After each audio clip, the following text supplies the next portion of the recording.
Manchester United didn't just lose the derby, they got absolutely dismantled. A 3-0 beatdown where United couldn't even land a jab, let alone a glove. Let's break down how it all unraveled, sir. It was not one for the record books. Something a lot of fans expected. You called it. You nailed the score prediction on the nose. Unbelievable stuff. Call this guy's bookie, see what's going on behind the scenes. But United just got steamrolled 3-0 at the Etihad coming out of the international break. City had a lot of injuries. What injuries? Best goalkeeper in the world. Holy shit, Donnarumma. We could use somebody like that in between the sticks at Old Trafford. But United, like I said, a little bit of a whimper at the end, but basically no shows against City in the derby. It was a rough watch. It's a rough fixture. I think Roy Keane said it best. There were no yellow cards in the derby for Manchester United, and we were losing bad. Where's the fight? Where's the desire? We saw some good patterns of play. I would say a decent start for United, but then we settled in. City got on the ball. We almost played into their strategy a little bit, and Haaland put us to the sword 3-0. It's absolutely gut-wrenching. And when you're looking at, this is the 10,000-yard stare. You're looking at the manager and be like, hey, is he a dead man walking? And it breaks my heart to say that. I don't think you can put this all on Ruben Amram. He's going to be the man. It's going to be how stubborn he is. It's going to be all about his system. Sir Jim obviously not looking too happy in the stands, but I shall remind all the Manchester United fans listening that Sir Jim was the man who fired Dan Ashworth to put Ruben Amram in. And if you look at this 11 that we fielded, it is an incomplete team with a keeper who shouldn't be in net. And Sir Jim didn't sign Martinez. He went with the youngster who can't play yet. He didn't go with the Ollie Watkins or even a backup on a free EPL-proven striker. He said we have to have Šeško and nothing else. So you're seeing a vision for the team that is splitting, from, in my opinion. We have a lack of front office talent. We don't have a true director of football. Look, Wilcox is doing the job. Barada is moonlighting there. This is a multi-level shit sandwich, and you haven't even gotten to the players and how they dropped their heads after that first City goal. There's a lot of blame to go around. It will be oversimplified. The manager will surely get fired almost here shortly. You can't pull the trigger today. It's going to be something that happens over time, but you have to look at it in all that nuance. And for me, it really starts with the appointment of Ruben Amram and getting Ashworth out of the club, because ultimately we're probably going to do what Ashworth wanted, get a boring manager, 4-4-2, and then rotate the squad over time, which is what we've always needed, which is that open heart surgery that the ghost of Ralph Rangnick might suggest. Surgery, sir. You can't put it off forever. Eventually, it's coming our way, even if we don't want it, or maybe it's a different type of surgeon. But like you said, there's a lot of nuance here. Obviously, an incomplete squad, but you have to also consider is the manager, is Ruben Amram giving himself the best chance to be successful by not switching things up and not being willing to play 2-3 different formations during a game, which we've seen other managers do as necessary as things develop against who they're playing. So today, once again, playing 3 at the back, even as we're chasing a game within the first 20 minutes. He did some things right, but at the same time, he's also not doing himself any favors in the pressers, talking about, hey, the system's not going to change. You can only change the man. You asking for the sack? It's the 14th of September. I don't want another manager getting fired, but it feels inevitable at this point. Like you said, he is so stubborn, and this team is not going to start flying with the 3 at the back with the players he has available. We're still very much picking the pieces up, figuring out how to put the car together, and at the same time putting big pressure on certain lads. Šeško going it alone once again. Bayindir has to start. We could have used a seasoned vet today. I think we would have kept the game a lot closer. More comments for the D. Let's get into that game, sir. We're talking about the 3-0 defeat against Manchester City at the Etihad. Let's break in that starting 11. Let's break down this match. It is Man City, Manchester United, 197th Manchester derby, and it was a dud for Manchester United. Amram opted for the 3-4-2-1. Bayindir in net, Luke Shaw, De Ligt, Euro back line, Dogu at left wing back, Mazraoui at right wing back, Bruno, Ugarte midfield, really? That's what he opted for. Diallo and Mbeumo, 10s with Šeško up front.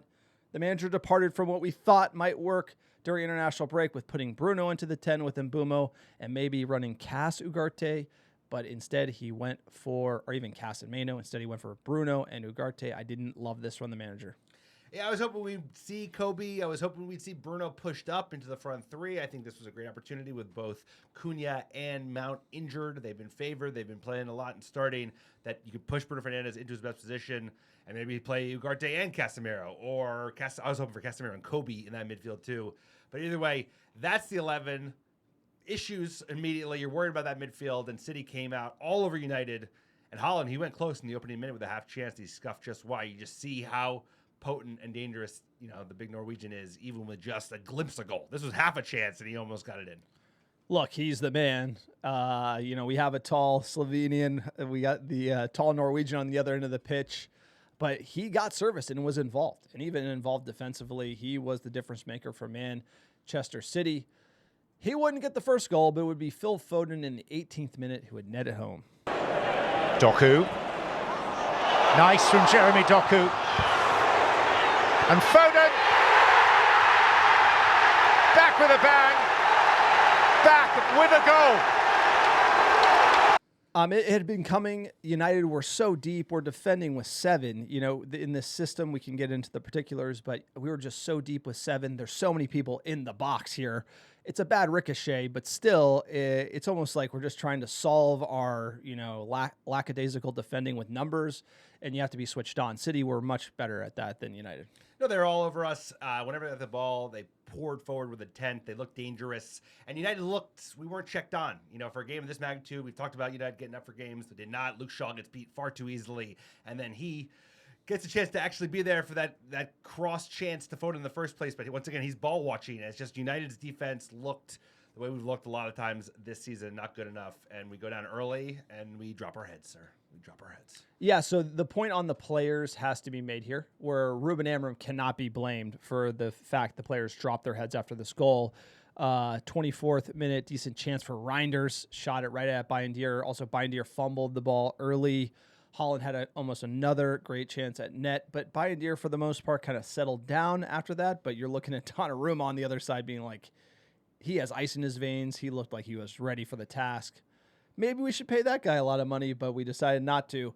28th minute, nice turn and run from Šeško, but Donnarumma snuffs it quickly. Great. Just talking about Donnarumma, this was a great stop. Somehow this was handball. It was not. But a great run from Šeško and a great chance to take it. We haven't seen enough of this. We didn't see enough of this with our last striker and now our new number 1, it's all on him. All on the youngster coming from a new league. It was a nice turn. It was definitely not a handball. I don't know where that came from. But Donnarumma just showing his class early in this game. There's a reason he's considered the best goalkeeper in the world. He looked at every chance, and we had a handful of decent chances. He just, swatted it away like it was not. I mean, he is a player in top form, and he has taken no time to adjust to the EPL.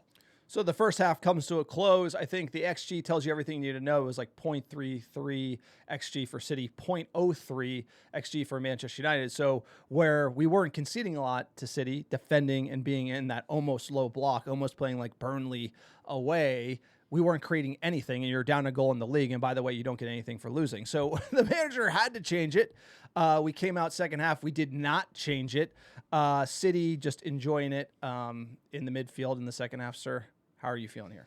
No, I mean, this was the most frustrating because, we kind of hung in there at times in the first half, and then we came out in the second half, and it was just as bad as possible. We were checked out, like you said, and they cut through us very, very easily. We did not look switched on, and they made that goal in the 53rd minute. It didn't take long for Erling Haaland. I think Bayindir, our top keeper, can do better with this chance come out a little sooner, but Luke Shaw, once again, ball watching, gets caught out. Let's get into it. I mean, Ugarte's not. Doku.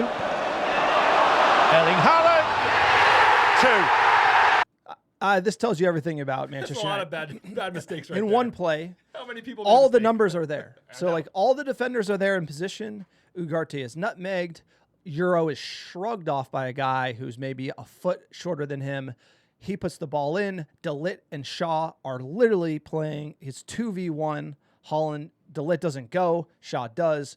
Bodies Luke Shaw and scores the goal. United just going through the motions. I think this is really what we're seeing with this team.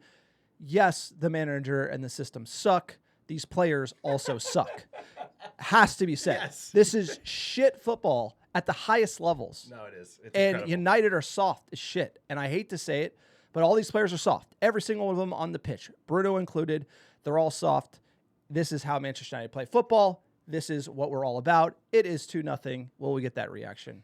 Well, there are certain games, and I've seen certain games in the flesh, even that 5-0 drubbing we took to Liverpool back in the day in Ole's last licks, they barely got up and running. City today barely got up and running. They barely got into second gear. They rolled United easily. This is a great instance of that. It's how many people got caught out, beat, embarrassed, made a fool within 10 seconds, and there's 5 United players. Bayindir could have done better. De Ligt could have done better. Shaw could have done better. It's I can go on all day, baby. And that's what's wrong with this team. You have a lot of passengers, a lot of people that are just kind of going through the motions. It's a rebuild. It's a full-on rebuild. You brought in one of the top managers in Europe who plays a different system to oversee, and it's going exactly like that, which is why Ashworth was fired in the first place. And it sucks to see. It breaks my heart as a United fan, but let's just get through this game. Would they snap back after this one? No. We almost conceded a goal in the 55th minute. Haaland should have scored. Somehow, side boots it, hits the post, like heart attack stuff from United. 61st minute, we would get a great chance from Mbeumo, where Donnarumma was just like, no problem. This is an amazing hit from Mbeumo, curling outside in. Donnarumma showing his class, saving it. The manager still not changing. 62nd minute, we would get the subs, Maguire and Kobbie for Euro and Maz. At this point, Kobbie would come in to the midfield, and you would have Bruno pushing up, and then Maguire was like for Euro. And then they scored, sir. And then they scored, but like you said, still playing, still dying on the vine as it relates to that formation. Can't change it. And this goal, you talk about comedy of errors. 68th minute, unbelievable. I haven't seen United concede a goal like this ever. Problems here.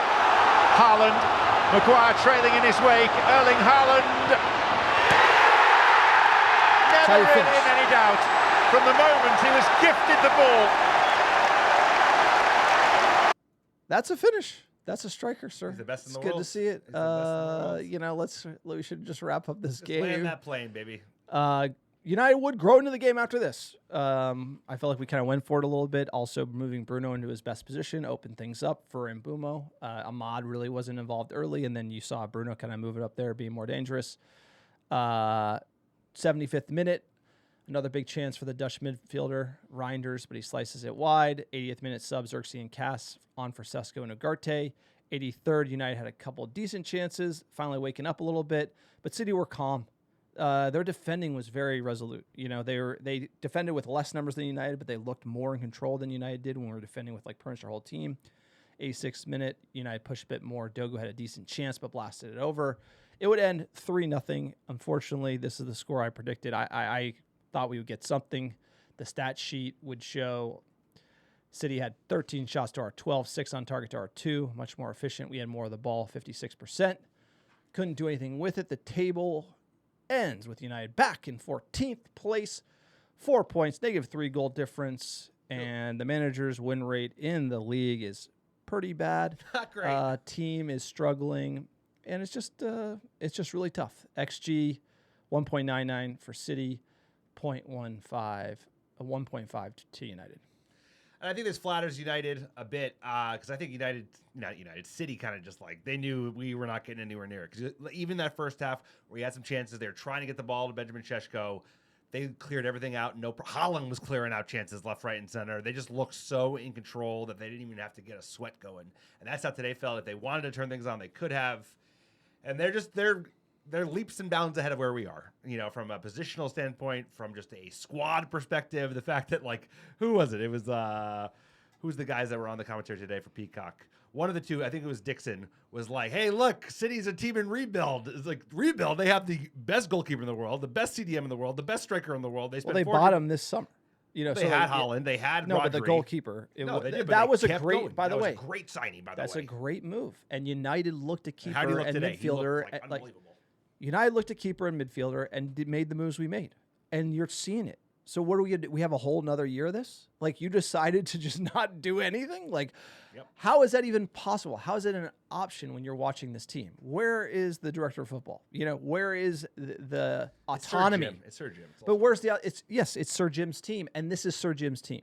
And this is what we're watching. Sir, give us the good from this game. Then we're going to get into the manager's post game and the hot seat question with Ruben Amram. I'm stretching. All right, I try to be positive. I'm going to pull the positive. And Mbeumo, he's a player. He looked our most positive outlet tonight and our main threat. And I thought him and Ahmad were getting something good. It wasn't much, but there were glimpses of it. I thought Euro looked pretty decent. And even Dogu, he was probably the best player from United's perspective because he was trying to be dangerous. He was trying to be productive, and he showed the physicality as well. Hopefully he isn't injured. He did get pulled off relatively early. And I'm just being positive because I got to get something. I did think they showed a little bit of fight at the end. But I think that was a little bit of City just kind of rolling over. Sir, should have got at least a goal. I got nothing, sir. The good positive is they're going to fire him before New Year's. For me, I don't support that. I don't support much good. I think any player that was on the field today shows that they're soft. they're not going to be the ones that get us to the promised land. I think that's the problem with Manchester United. You know, Mbumo could be a part of the next generation of the next team, but I don't really see a lot. I told you I saw the starting 11 that Manchester United posted, and we're going to look at that in 10 years and be like, we thought that was a team. Like, it's not a team. It's not a football team if you look at it. Like, Mazraoui, really? He's starting at right wing back already. We don't have options there. We didn't sign anybody. The midfield is Ugarte, who's not good enough, and Bruno, our best player, out of position. That's what we're doing. It doesn't Deer starting. Like, starting against City. Those 3 holes are enough. That's the bad. Midfield's wide open. It's a problem. It was a problem in the summer. It's a problem when we had time in the transfer window to fix it. Sir Jim did not. Shaw, you know, people are going to kill him. It's all he's the same product you're going to get. Shaw, Maguire, Bruno Fernandes, the core leadership group. This is what they are. They get managers sacked year over year over year. Bruno's a good player. He can play well, but at the end of the day, when it comes to leadership and just rolling over for managers, he's a part of it. He's a part of it. Everyone on this team is a part of it. And like, for me, that he's looped in with this whole crew, Delo being a part of that as well. I don't see these guys really bringing us to the promised land. Can't convert chances, and we can't show up for 90 minutes. Look, we used to get the new manager bounce. What bounce? Eric Ten Hag came in, we saw a bounce. You know, like we saw, like if you look at the history of managers, we used to get bounces when we get Ruben Amram. We got a bounce. We got no bounce with Ruben Amram. That's on the players. His system sucks. It's not going to work with this 11. He's too stubborn. He's way too stubborn. Way too stubborn. Let's talk about how stubborn he is. Let's get into the hot seat. Let's get into his post-match presser. Ruben Amram, what do you got? What do you got? Commiserations. You said in your interview with the BBC that you need to work on some things for the next game. What was it that you saw today that you weren't happy with? But if you look at the goals, we can avoid that kind of goals. With Oku, we have almost everyone behind the ball. And we could be more aggressive. The second goal in the moment of the game that we are pressing City. We suffer a goal in the throw-in when we want to recover the ball instead of covering the space and then to win the ball. We let 2 players of City 1 against 1. The approach that we had in that play we can avoid and we can close our goal. And then the third goal, Haaland has all the space, a confusion with our players, and then he has all the space to play. So in these moments, I felt that if you look at the goals, there are that moments we could avoid, and that is the key of the games, is to take advantage of these moments, and they took it, and not in us, in transitions. Great shot from Ryan. In those moments, they were better than us. Ruben, I mean, it's eight Premier League wins since you've been here. At some stage, you're going to have to accept that the way you set up your team is just not working. It's not creating enough wins, and people are finding it easy to play against you. Find it easy to play against, guys.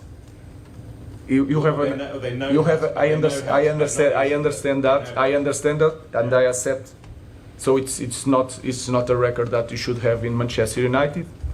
There are a lot of things that you have no idea what happened during these months, but I accept that. But I'm not going to change. When I want to change my philosophy, I will change. If not, you have to change the man. So and we will talk about that every game that we lose. Oh, there you go. There you go. We're speedballing Jose Mourinho. Fire me, Did you brother. hear that? Hey, that's like, I will not change the philosophy. You will have to change the man. It's September 14th. Is he on the hot seat? The answer is yes. Yes, he is on the hot seat. I don't believe in that. In this, he's keep going. He won't stop. Okay, there's certain things about we're talking Ruben Amram hot seat. This can go a few different ways. Okay, so there's a few things I look for when a manager is on the hot seat. John's hot seat assessment. My Let's hot go. seat assessment would be one. like number 1, pressers. Irritable. Pressers not going well. Yeah, this is saying you have to fire me because I will not give up this hill. I will not change. This is bad. The next one would be fans leaving. Fans leaving would be not a good sign. Like, part of the product is entertainment value. And when you're playing your bitter rivals and fans are leaving in droves and the section is pretty much empty. Not great. At the 87th minute, It is not great. And so fans vote with their feet. We are fickle, but the manager is having a tough one, and he deserves it. We also polled our fans here, and then we can sort of open it up to just free commentary. Is he on the hot seat? 82% says yes. So hot seat would mean, like, is his job in danger? And I would say it is clear. It is grave danger. Grave danger. Yes, grave it is danger. grave danger. And you know what the third big step, John's missing it out, is one of the most critical ingredients is that the stories will start coming out this week. No, Manchester United always has stories. I know, but there's always idea. the bus throw. We have less of these bluffers around, but there will be stories coming out this week. No, locker room leaks. Yeah, locker room leaks. But Tactics they don't like. He's too cold. He's too hot. Yada, yada, yada. That is also like a key ingredient in the pre-sack environment. But I've learned to ignore that. I've learned to ignore that because the players are part of the problem. And so, like, this is where we get into yes, Ruben Amram's system is not working. No. It's failing, and he's stubborn, and he won't change it. So Ruben Amram, in my opinion, will look back at this, and, I'm speculating here. The Grimsby Town defeat was the fatal wound, and he'll be sort of living on and will eventually, just like the Liverpool 7-1 was the fatal wound for Ole, but it wasn't until Watford where he got like the drubbing or whatever. Right. 7-1 was Ten Hag, which was also probably a precursor that should have come soon after. So that's just sort of, it feels like to me the fatal wound has already been made, and he's sort of kind of reeling, and it's going to be game to game like this. He won't get fired anytime soon, but if this keeps up, the next thing is the players are going to sort of give up on him and the system and, all of this. And we've seen this movie so many times before. But for me, it's just heartbreaking because this is a great club.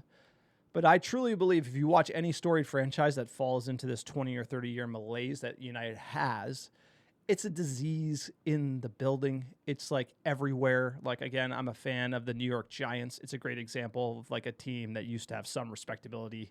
And now no matter what they do, they're horrible. They like find ways to lose. They hire the wrong manager. They back them longer than they should. Like the whole thing, every call they make is wrong. And they're a joke and everyone laughs at them. And it becomes where it's like they've laughed at you so long that it's not even funny. And you don't even know what direction is up. And you can't make a good call. And even when you do get a good player, you ruin them because you don't have enough good players around them to like support them. So you're just ruining players hands over fist, and you're just like in a pit of despair trying to climb out of it. And that's what United is. So anyone who thinks firing Amram is the solution to all of our problems is wrong. The solution to all of our problems, and always has been, is what Ralph Rangnick said, which is open heart surgery. You have to get rid of Bruno Fernandes. Like Bruno Fernandes leaving to Saudi, that was the right decision. Should have left. I, as a fan, I do like him as a player, but we just don't need him anymore. It's time to move on and rebuild from scratch. Delo, he has to go. Like, same thing with Maguire. All these guys that are left over from this whole, like, sack 5 manager situation. You got to get rid of all of them. You need to burn it all to the ground so that you can get brand new players and a brand new manager who's just a good vibes guy. Gareth Southgate, 4-4-2, good vibes, can handle the press, keep the vibes good, not ruin the players, and just play some semblance of mid-table football for 3 to 4 years while you actually build a roster, because we can't afford to just turn it over in one transfer window. The thing about Ruben Amram, and when Sir Jim appointed him, like we said, we don't have £1 billion to turn over the entire team in 1 or 2 windows. And that was what was required for Amram to work. And you're seeing it not work because we didn't have the £1 billion. We couldn't get the Baleba. We couldn't get the Donnarumma. We couldn't even get the wingbacks. The first thing to do with his system is sign world-class wingbacks. We did not do that. So how could we win when we don't even have that? You're looking at Mazraoui playing right wingback. Is that really what's going to have us beat City? No, but Amram won't change it. He will go on to do good things elsewhere, and it's a problem where United couldn't deliver the squad in enough time for him to succeed, and he will get the axe. And he should be more flexible, by the way. If he wants to be here long-term, he should be open to playing a different system to find the best way to play with these players to stop the bleeding. And some boring-ass manager, Sean Dyche, Gareth Southgate, they will do that. That is who is going to coach Manchester United next. No one will be happy about it, but that's probably the direction we're heading, and it sucks, but we are in this pit of despair, and we have to slowly get out of it by playing like organized football and not stick to a system or the next hot manager. And Sir Jim is going to have to eat the biggest L because he fired Ashworth and hired Ruben Amram, and this is his call, and looking at it, it's got to kill him. Well, that's the big thing. Is like I don't have confidence that we can turn the ship around under Jim Ratcliffe, because the biggest problem with Jim Ratcliffe is Jim Ratcliffe, and he gets too involved and he's micromanaging every decision that's been made. He was doing that pre-Ashworth and post-Ashworth. He's still the one making the calls. He was the one probably pushing Omar to get a sexy manager like Ruben Amram, even though we didn't have the system behind him to set it up. And at the same time, he doesn't have the cash or the appetite to go whole hog and be like, fuck it, we need Emi Martinez and Sen Lamens, because that's what we needed this summer. Yep. If you looked at it, you said you take the pressure off him, you don't run it back on Bayern Deer. Oh, no, we're going to do that. We need to get another striker in addition to Benjamin Šeško. Nah, we're not going to do that half measures. Same with the midfield, half measures. You can't do that. Look what City did. They missed it in the league. They got the best goalkeeper in the world, no problem, and they didn't even blush about it. Now, part of the thing is they are cheating, actively cheating right now, because their transfer fees that they're able to spend each year are propped up based on UAE sponsorships, which like are not really valid, are inflated X, Y, and Z. That's not going to change. Allegedly, and currently in litigation. Is Ratcliffe going to get an ability to actually fix this? I think this is all playing out where Ratcliffe doesn't turn the ship and he has to sell. And they are forced to sell, because at the end of the day, he's going to lose his exclusivity in terms of running the club. I think it already is passed. Glazers are going to get itchy feet. We're going to get a sovereign that comes in and sniffs around and still wants to. I think we're a couple of years away from that, but that's coming. No, I agree. That's definitely the direction we're going. But this whole get rid of Ashworth, don't let him sign the players, and hire Ruben Amram was Barada and Sir Jim, and that was the wrong call. It was the wrong call simply because yes, he's the sexy new manager up and coming in Europe, but he plays a completely different system. We could barely win with the 11 that we have on the field, and then we couldn't even buy the players that were required. We needed probably 3 midfielders, probably 3 or 4 wingbacks if we ever had a shot with Ruben Amram. You know, we bought 2 10s and a striker. You have to have. The midfield is so important because you see how open it is. You have to have world-class players in that position, and the wingbacks have to know when to go. The problem with Manchester United, and you watch for City, is that when the wingbacks push up, City's like, great, now we got numbers. And if you were playing the system right, and you have world-class wingbacks and talent who can get up and down and can sense danger, you're going to be all right playing that way. But if you don't, you're fucked, and that's what Manchester United are. And Sir Jim, it's all in his hands, and it's like, it's clear as day. The shit sandwich starts at the top.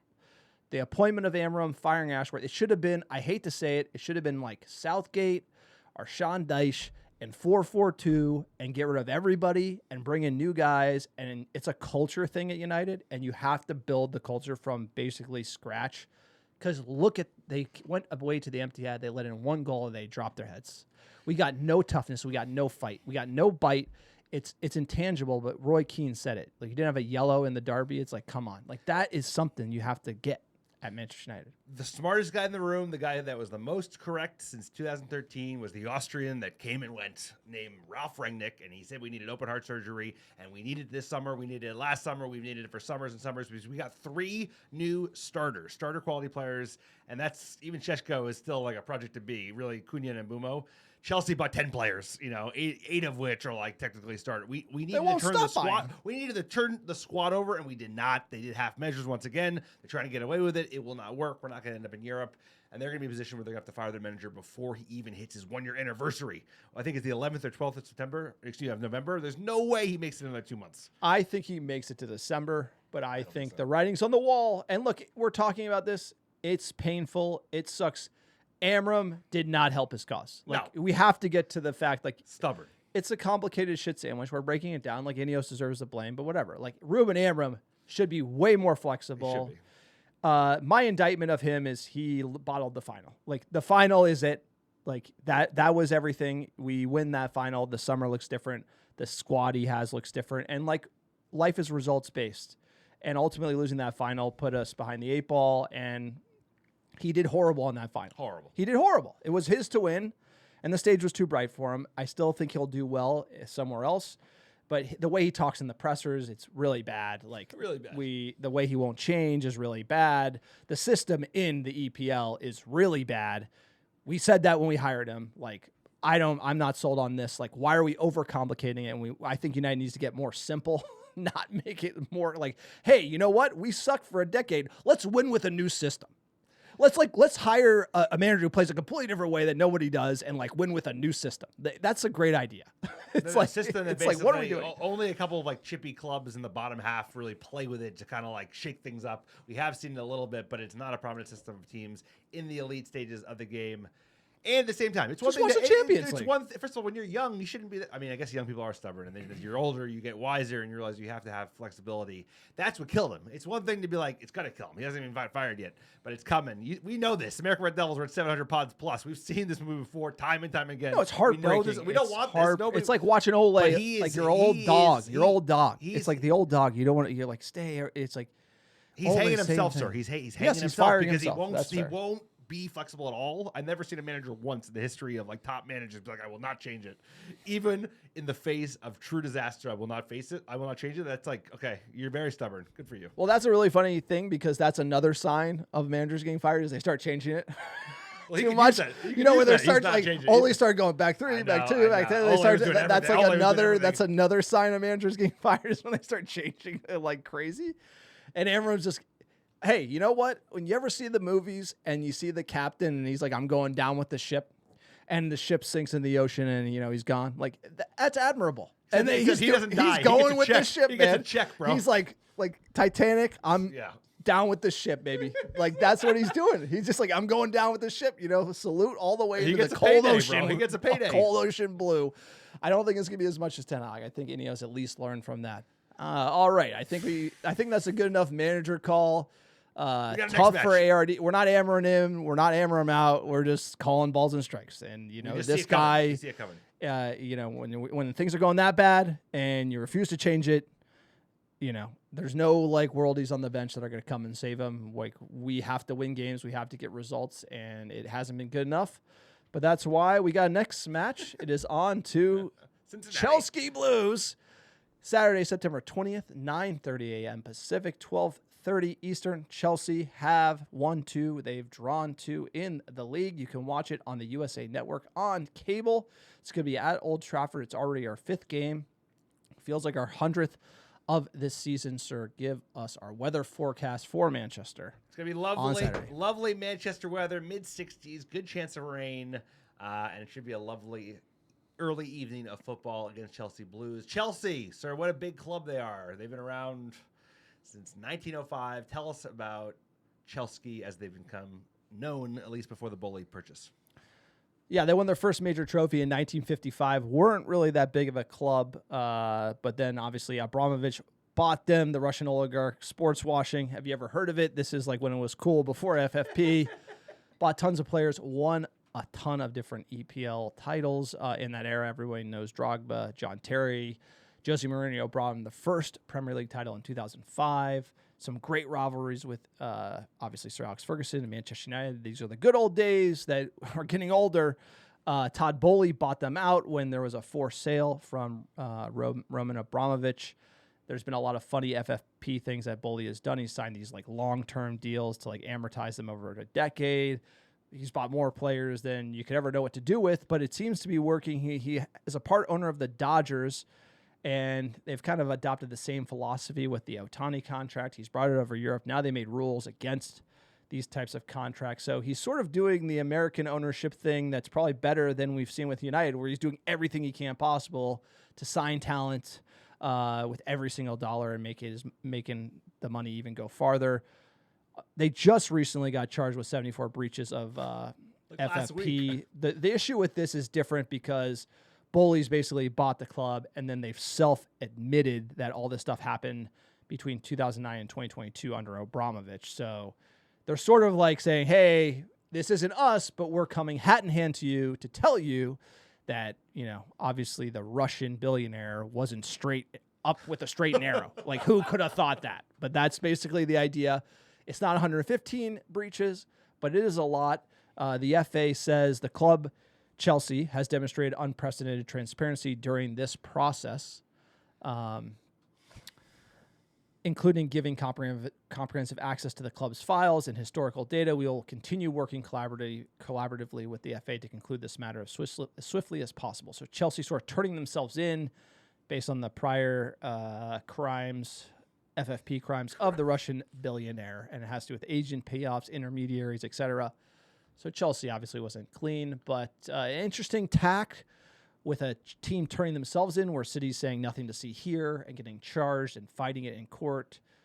So I hope that they get a benefit for doing this and City still get punished on the other side. There's something poetic about this pod, this game week lineup where we just finished the City game and we're previewing the Chelsea game. Chelsea crawled so City could run. Really, they were the first sports washing entity in English football in the 21st century, and they've turned the corner, like you said. And now I think Abramovich, he's out, Bowley's in, and Bowley's doing what basically Ratcliffe can't afford to do. Like, he's going in with full measures and he's changing the game and he's doing things that are so out of the norm that they're changing the rules because of it. They're changing the amortization He's wheeling rules. and dealing. He's like making selling moves. to Saudi subsidiaries that he has and But they're getting the best cash. sellers in the world, arguably. And he's like They're- selling the women's team to themselves and getting cash, and they're just being aggressive with it, and it's like it's working and it's doing well, and obviously, and they're firing their manager often. And Maresca won the Club World Cup.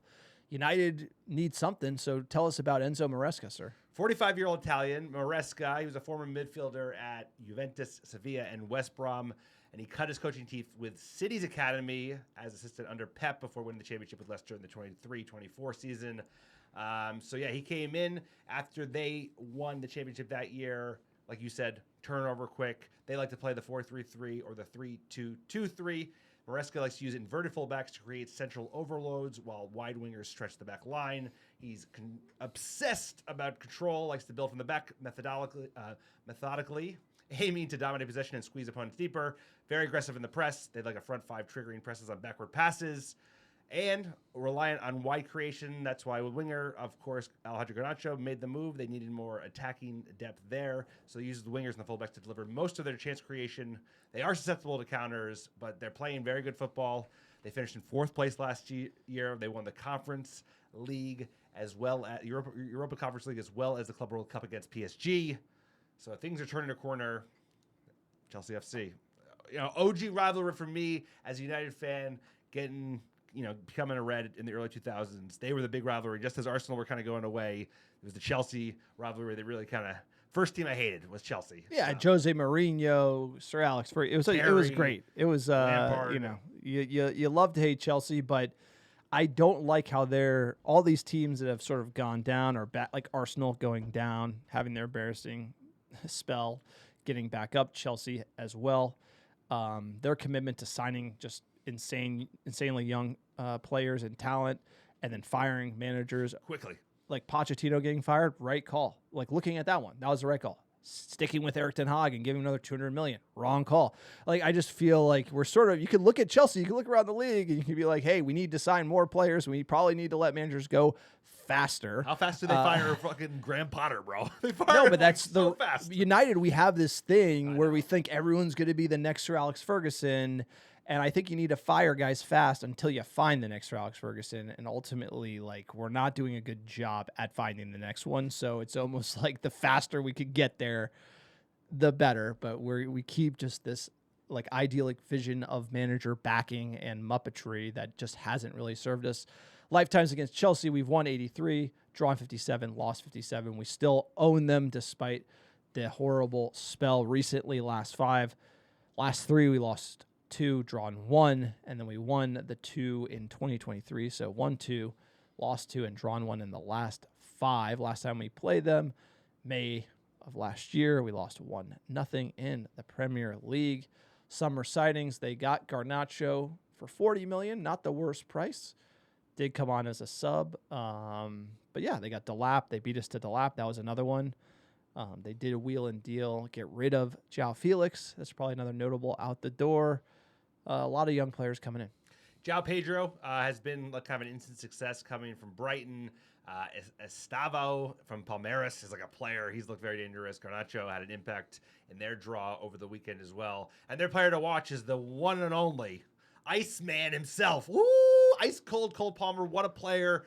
Damn, we should have signed him for Manchester City's academy because they've signed well. They've bought. They're unbelievable at selling players. Chelsea, that is. They sold Nicholas Jackson for £70 million, or in a £70 million deal to Bayern. But let's get into that 11 that they line up with against Brentford on the weekend. A lot of dangerous players. Even Garnacho didn't start. I think he might start. Yeah, there's a lot of injuries with Chelsea. Cole Palmer came in as a sub. Obviously, he had the injury pre-international break. Sanchez in net, he's a liability, but it's actually been working out okay. Hato, Chalaba, can't even pronounce. I'm going to call him Ada. Fafana, Casiedo, Enzo Fernandez, looking pretty good. Gittins, Neto, Pedro Neto, another great sign. João Pedro, and Bonato, I'm going to say. I can't even say that name. A lot of names I can't pronounce, a lot of players I'm not familiar with, but if you look at their bench, it runs deep. Reece James, Cucurella, Cole Palmer, Garnacho coming on. He helped them create a goal and give it away at the back post, right. but I would tell you he's not a very good defender because we know that. Regardless, Cole Palmer most likely will start. United. Is it really about Chelsea or is it about us? They did have a rough draw against Brentford. They're not really in full stride, but neither was Man City. So I feel like when you're trying to do the math in your head, we're like, we barely beat Burnley. We're trying to shine that up like a performance, but if you rewatch it, it's like we barely beat Burnley. They came in from the championship. City's not playing well. They just curb stomped us 3. Could have been 4-0. Chelsea's not playing well. 2-0, 3-1. Like, I mean, realistically, if you do the math where United are, Chelsea, we just have to show up, leave a mark, try hard, sir, and fight for the badge. Like, that's what United has to do, and fight for this manager, really, ultimately. And if you see a reaction, we don't even need a result. We need a reaction. We need to be like, we're going to fight to the death against Chelsea Blues. We're at home. We have the Old Trafford faithful behind us. We need to see a reaction from this team. I don't even need to see a performance. I don't even need to see beautiful football. I need to see something from these lads. They want to play for this team. No, this is a better measuring stick than the City game. City, better team, been way ahead of us. You know, they continue to strengthen and they just brushed it aside. Chelsea are definitely ahead of us, but they made a lot of wholesale changes. They have big players out. They haven't hit top form. We're playing at Old Trafford, and we need to see a response from the lads. We have a week off. This is huge. United sleepwalk through another game and hope to have their manager fired before we're cutting turkey in the States over Thanksgiving. Or do they show up and try and get a win, trying to get a result? Because this is a winnable game against a team that is better than us, but at the same time, like we should take it to Chelsea. They're not quite City in terms of just their ability. They're higher than them in the table, so no doubt, it's early. I think the 11 they have started decent. They're a good team, but I think we should be able to get a result. I think United need to show up and fight this. We're going to get a result. City are worse than them in the league, so like City have stumbled. City are a better team. City have Erling Haaland, bro, and the best goalie in the world. I understand, but City has kind of come out of the gates worse than Chelsea. Chelsea has been better. They've had, like, obviously Delap's out. They've had a bunch of injuries. They're fighting, but I think we should be as afraid of Chelsea as much as City. Unfortunately, like I don't believe God these days. So you're like clairvoyant in terms of calling out. Like, okay, let's talk about where we are and how we should change it. Let's go through the 11 that we played against City. Bayendier, Luke Shaw, De Ligt, Euro, Dogu, Bruno, Ugarte, and Mazraoui, Diallo, Mbumo, and Sheshko. What changes would you make to this 11 against Chelsea, knowing what you know? So I got to hook Shaw. I think Shaw's been one of the worst performers who's played every game. I put Heaven in, or I would put Maguire and then stick De Ligt on the right and Euro on the left like we did last season at times. I drop a mod for Maz. And then I would put Bruno up front with Sesko and Mbumo. And then I would play Kobbie and Casemiro in my midfield. A lot of changes, but that's what I'm doing. I think you need to make big changes because that 11 was so off the mark against City. Chelsea's still a very good side, but that's my changes. What are you thinking, sir? Yeah, and look, Cunha and Mount being out is not good because in the United attack pressing off the front, we saw Mount look very effective with both Cunha and Mbumo on the pitch. Clearly, 2 of those 3 being out, it's not ideal. So United, you have to point to Amram, like things that were working. Now we don't have the option. You got to put Bruno, Sesko, and Mbumo up there. The midfield has to be Manu Ugarte. You just, as the manager, it's the Jose Mourinho. You didn't sign a midfielder. You're getting. This is what you got. This is what we're playing. You're getting Manu Ugarte. Like that, or Manu and Casemiro. You just have to play that and be like, hey, play that until the board sees it. That's trying to save your ass because you're blaming them. And then I run it back. Mazraoui was good. Like he had a few passes from the wing. Ahmad's going on the bench. He was completely out of this game. Did play well towards the end. You got to stick with Dogu. I'm going to stick with Luke Shaw. He is a good player. Obviously, very controversial. Maguire in the middle is interesting. You could run Maguire there. This is where like you could put the Lindelof would be an option there. Maguire, Lindelof, you hate that, but Bayindir and net, I'm going Sen Lamens. Like you gotta just start this project. Like Bayindir's not getting you much, in my opinion. So a lot of changes for United, and I think that shows this manager and this system. It ain't working, and he's not picking the right team. Like Don't he's you not miss even 4-2-3-1? I missed that 4-2-3-1. Just good old comfort blanket. Bring it back, baby. What do we got odds? Odds are tighter than like I said, a lot tighter than they were Bet against Chelsea. City. Bet your mortgage.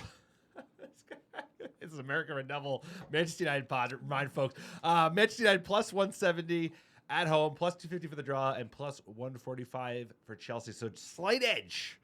I have to agree with John. I think they're more favorites than that. But if we were at William Hill in the UK, we'd be betting. We were at William Hill. What do the fans think? They think it's going to be a draw based on the 32 fans at MUFCpredict.com. Get over there, make your score predictions. Who is winning the prediction game, sir? I have to say it is me. Top of the court of the Kobbie. Take them down, up the paddock. About 100 predictors on the website. I have predicted 2 correct scores, including the 3-0. You got 2 all last season. But I do not want to. I'm not proud of that. You're by the great way, at that. I'm not proud of that. You're up first. I'm not proud of that, but so I'm leaving you in the dust. I think you got 3 points. The positive Muppet that you are. As far as this score, it's going to be tighter, but it's going to be 2-1. Chelsea win at home. The fire rises, I think is the term for the manager's hot seat. Don't want to see tough fixtures. I was calling a loss. I was going to call 2-1. I'll call 1-0 Chelsea. I think it's they win. And we whimper. We all the Muppets, we lose. For all the Muppets out there, I think us both predicting a loss is good for the draw or the win. Good. That's actually good for Manchester United. Let's leave it behind us. This Chelsea preview. Cross our fingers. Let's hope that we win. And let's get into some injury updates. Good news here on the podcast. Lisandro Martinez plans his return for late October, early November. They're not going to rush him back. I love this. He could also play in the midfield. That would be crazy. I don't think Amram is flexible to play him in the midfield, but he would play for Luke Shaw on the left of the 3, and he'd have a little more teeth than Luke Shaw. He'd also be more comfortable pressing forward and overlapping with the wingback. So, this is just great news for United because when United has been good, Lisandro Martinez has been healthy, and I think he is the opposite of soft serve, and he is the type of leader that Manchester United need to be their captain because he lives and dies for that badge. He's what United need to be, and I'm very happy he's coming back, but we need to manage it so he doesn't get hurt again because he's got so much dog. He just gets hurt so fast. Yeah, we've seen that before with Manchester United players, Eric Bailly, Phil Jones, players that just have too much go. They end up hurting themselves.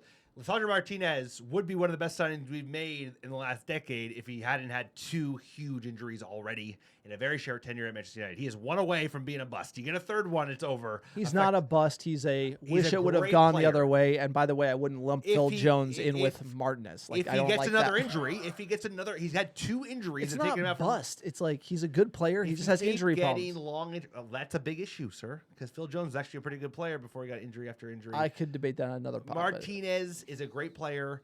He doesn't have the consistency from a fitness perspective to even be your captain, even though he would make a great captain. I hope that he's focused on Manchester United and not just the World Cup. That's one of the problems with Argentine players, bro. It's Argentina above the world. But he didn't start necessarily for Argentina anyway, so that hopefully gives us a shout. He'll be on the team. He will be. He'll 100% be on the team coming back to. Also talking about a new contract. There was rumors of that this week as well. It wasn't super well founded. Do you think he needs a new contract? Do you think he deserves a new contract? No. Injury problems. Like I said. So it cuts both ways. No, but I don't think he's a bust because of injuries. I think it's a sad story where if he was durable, he could be. He's a game changer. He is. He's an absolute. United plays better if he's in the team versus City. Without a doubt. We probably play like tighter game. It wouldn't be a 3-0. tighter game. We have more fight in us. I guarantee you would have got a yellow card to appease Roy Keane. He's the gods. Next bit of news here. Apparently, United are looking to fill £100 million European football void by playing midweek friendlies against high-profile opposition between Premier League games. The manager basically said, hey, we're going to work on playing better, and then now we're going to go for a cash grab. This kind of came out. I didn't really get to source it. It's been mirror and tier 3s, but there is probably some veracity to it because there's other clubs mentioned. I think some of the Milan clubs were mentioned. There's always a tier 2 Spanish club in the mix as well. I think it was Sevilla. So not confirmed by the Loris of the Athletics of the world yet. But The Sun, yeah. Money spinning semi-competitive fixtures could be lined up against sides that are also looking to fill holes in their respective schedules. Just one midweek game. But United play like 3 games in a month. So I don't like this if it has to do with money. I like this if this has to do with us getting better. Everything associated with money is ruining this club. The Malaysian tour, the post end of the horrible season tour that nobody wanted to see, nobody wanted to be there, that hurts this team. This, if we're just losing and we're reeling, it hurts this team.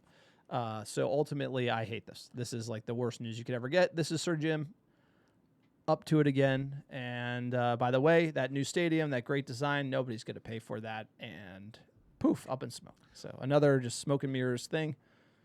I just, it's crazy that we're going to do this. This is insane. This is why the rebirth, like when United come back to it, the Promised Lands, it will not be under Sir Jim Ratcliffe. Because this is everything wrong. This is the pound, penny wise, pound foolish type of methodology, mentality. Making like $40,000 cuts, doing stupid shit like that can injure the squad, right? Like the same with a cash grab at the end of the season. £7 million. That's like 1.5% of our annual Sir revenue. Jim, he's just so cheap. He's not a dislikable guy. He's just not rich enough to buy this team. Well, exactly. You get what I'm saying? So like a tech billionaire. So Sir Jim had a couple $1 billion extra, and he could buy the whole team, and he could invest $2 billion in. He probably would, and he probably would be comfortable giving his director of football time. But because he doesn't have a lot, he's invested. He's over his skis here. He's involved in everything, and he's micromanaging. And like we can all agree that when you're over your skis and micromanaging, it's probably going to result into bad things. Let's get into fan questions. I'm sure the fans have a reasonable take. At TweetSauce13, don't have the players to play this system. Preach. Luke Shaw is back on the pies, and Bruno doesn't look like a fucking 6. Amram just isn't the coach for this team. The recruitment and coach don't match up. Again, facts. True. I think this is a great tweet. This sums it up. We've talked about it. At Randy Scrandy L, you can't mask as many L's as you like under the guise of rebuilding and whatever else. But this is not normal. This is not bad luck or a manager who's still a month into the job. Losing with regularity is not a sign of progress. We've regressed from Ten Hag. How? How have we regressed from Ten Hag? I think we have a better squad. I think we're playing worse football. We don't. That's not true. You don't think we have a better squad? No. I think we have a better squad. I think Mbumo and Cunha are better than Anthony and what's his name, Garnacho. Like those are better Anthony's players. technically still no. Anthony, we got off the We books. got off the books. Same with Garnacho. They're sold.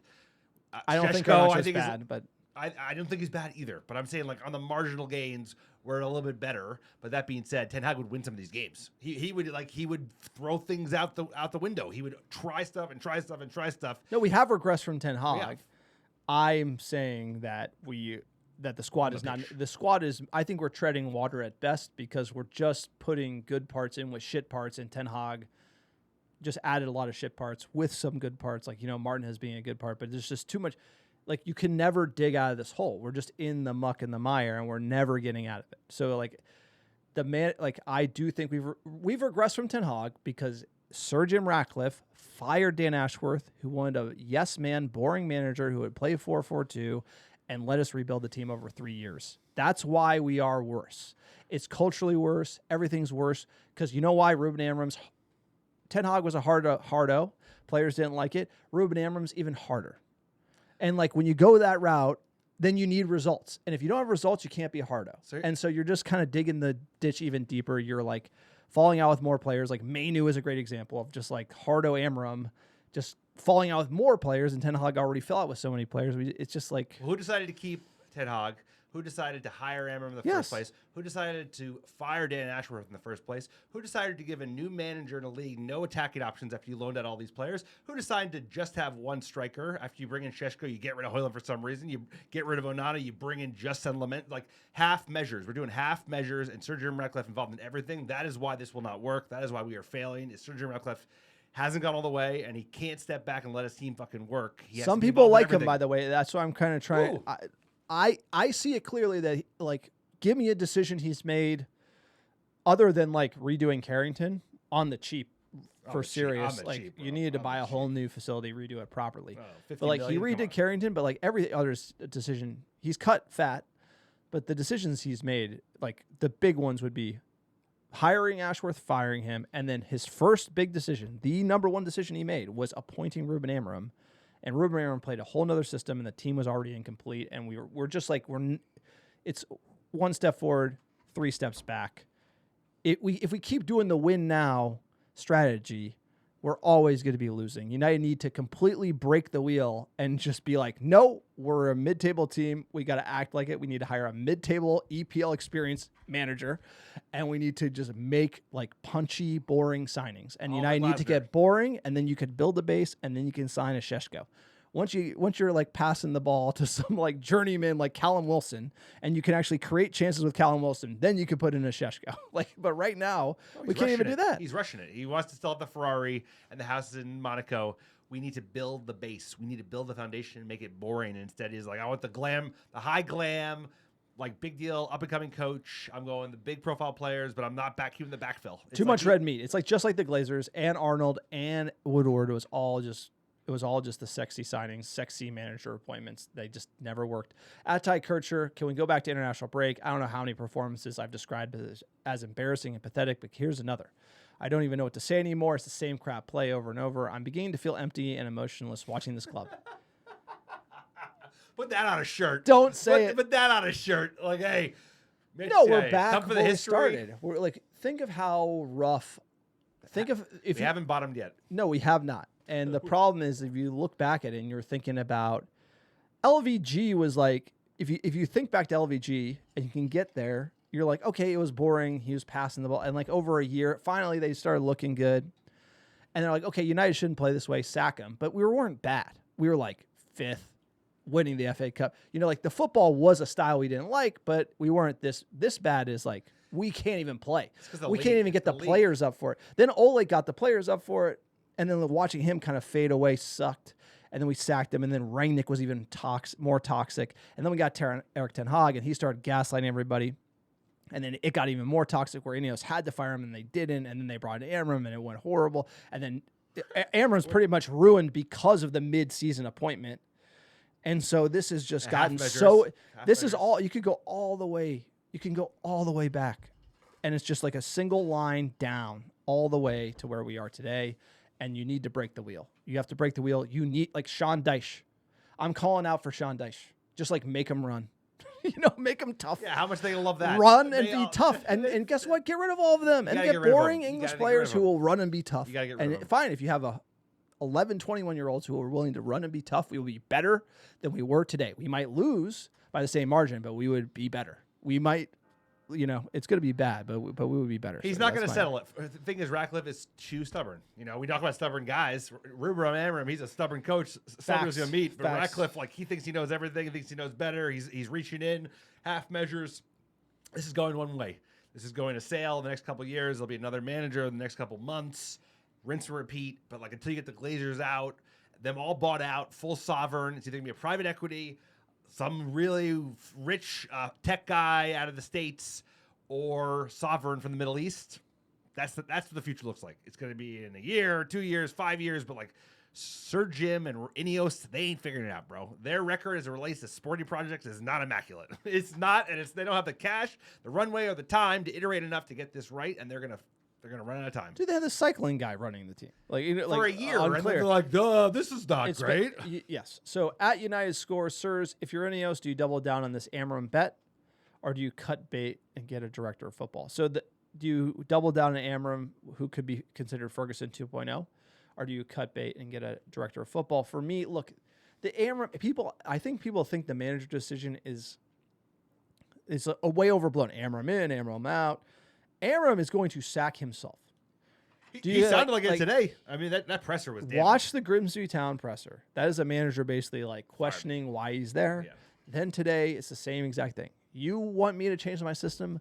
Never. Come get me. Never. Come get me. Never. I'm like that's like literally seeing a fire and just like taking gasoline and throwing it. Yeah.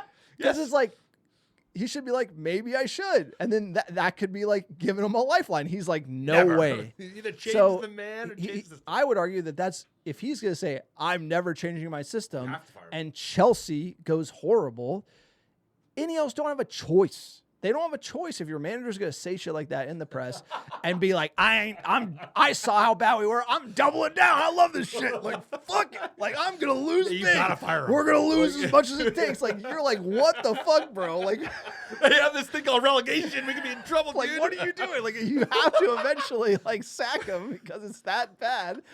And so that's the world we live in. We're like, I don't even think it's like a decision. I think it's like, it's a universal happening. Like, the manager will, if it continues and he continues to say the words and be this way, he will sack himself. It isn't even like a decision for us to call. I just see it going that way because if it's like he's pouring gasoline on the fire, being inflexible and watching this team struggle. And so that's it. That's it at the end of the day.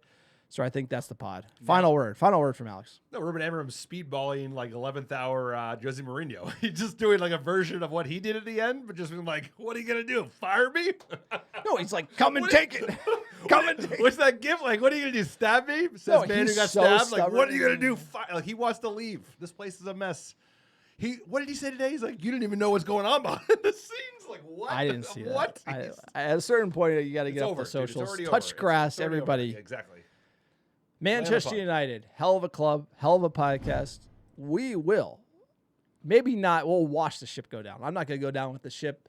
I'm going to cheer for the ship no matter what. I'm going to be on a lifeboat. I'm going to wait for the next manager. And, you know, does he make it to Thanksgiving? Does he make it to his 1 year anniversary and or Thanksgiving?